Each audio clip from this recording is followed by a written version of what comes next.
Last time, we talked about the guy betting his rent money on ChatGPT. The guy who handed an LLM $100, asked it for microcap stock picks, and prayed for a miracle. You remember what happened? The market turned, rates spiked, the hallucinated portfolio tanked. He lost everything because he treated a pattern matcher like a prophet. He asked it to predict the future instead of asking it to read the past. The smart money? They just used it to rip through hundreds of pages of 10K filings to find the hidden risk factors. They built a quiet, brutal reading machine. But while you were watching that play out, something much bigger just snapped. Something structural. Look at the charts from last week. Mid-February 2026.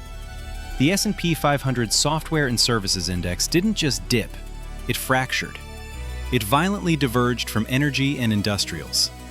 Capital is bleeding out of Silicon Valley faster than anyone wants to admit on television.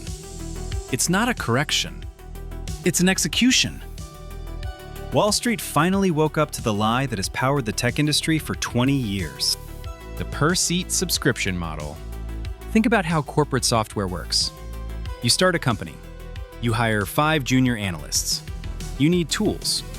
So you buy 5 Salesforce licenses, 5 Microsoft 365 accounts, 5 Slack seats, 5 Zoom profiles. $200 a month, per head, forever. The software company doesn't care if your analysts actually use the tools well. They don't care if the work gets done. They just rent you the digital chair. It's a toll booth. A very expensive, very bloated toll booth.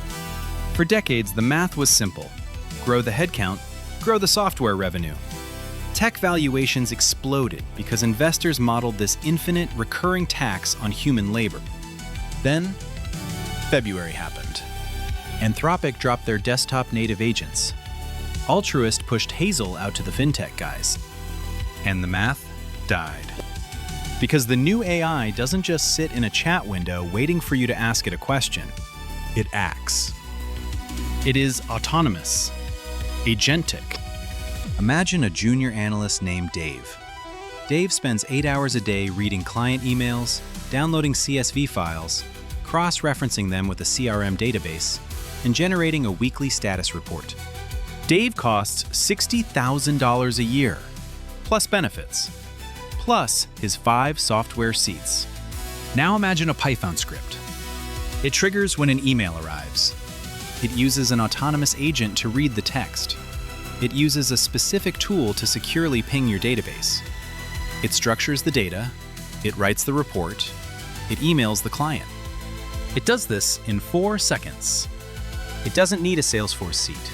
It doesn't need an Office 365 license. It talks directly to the backend via an API. It costs 50 cents in compute tokens. Wall Street did the math. If one autonomous agent can execute the multi-step workflows of 5 Daves, corporations don't just fire the Daves. They cancel the software seats. Seat compression. That's the dirty word echoing through the valley right now. The barrier to entry for complex, high-margin corporate tasks is hitting zero. And the massive tech conglomerates that built their empires on renting you empty digital space, they are suffocating. They are holding systems of record, empty databases. The world just moved to systems of action. So where is the smart money going? Where did all those billions flee when the SaaS charts broke? Look at the physical world. Heavy industrials, energy, utilities, semiconductors, the companies pouring concrete in Ohio, the guys laying high-voltage fiber cables in the desert. Because an agent doesn't need a software license, but it desperately needs electricity. It needs raw compute. Usage is the new metric. Compute is the new oil. The physical infrastructure powering the AI grid is where the monopolies are forming right now. But here is where you come in. You are watching this happen. You are watching the middle management layer evaporate.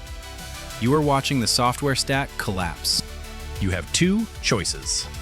You can sit there and wait for your company to replace you with an API call, Or you can build the API call. You stop being a passive consumer of software. You become the architect of the agentic workflow. You don't need a computer science degree from Stanford to do this. The tools are open. They are sitting right in front of you. Let's break it down. Let's actually build it. You start with a framework. CrewAI is the standard right now. It's open source. It's built on top of LangChain. You open your terminal. You install it. CrewAI forces you to think like a manager, not a coder. You don't write thousands of lines of logic. You define agents. You give an agent three things: a role, a goal, and a backstory. The backstory is the secret weapon. You don't just say, be a researcher.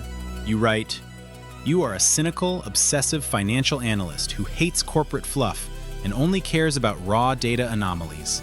You have worked on Wall Street for 20 years. Why? Because large language models are pattern matchers. The backstory constrains the hallucination space. It forces the model into a specific, narrow persona. It stops it from guessing and makes it execute. So you build your researcher agent. Then you build your writer agent. Then you build your executioner. But they can't just talk to each other in a vacuum. They need hands. That's where LangChain comes in. LangChain provides the tools. You wire your researcher agent to a search tool like Tavili. Now it can read the live internet. You wire your executioner agent to your company's internal database using a secure read-write script. You define the task. Monitor the competitor's pricing page. If the price drops by more than 5%, draft a retaliatory pricing strategy, format it as a PDF, and send it to the Slack channel. You hit run. The agents talk to each other. They pass the data back and forth. They argue. The researcher finds the price drop. The writer drafts the memo. The executioner sends it. You just built an entire department in 40 lines of Python. You bypassed the software monopoly.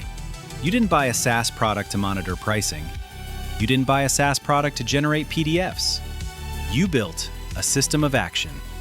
And if you are working inside a massive, slow legacy corporation, you look at tools like Moveworks. They specialize in internal corporate chaos. You plug them into the back end of your messy IT department.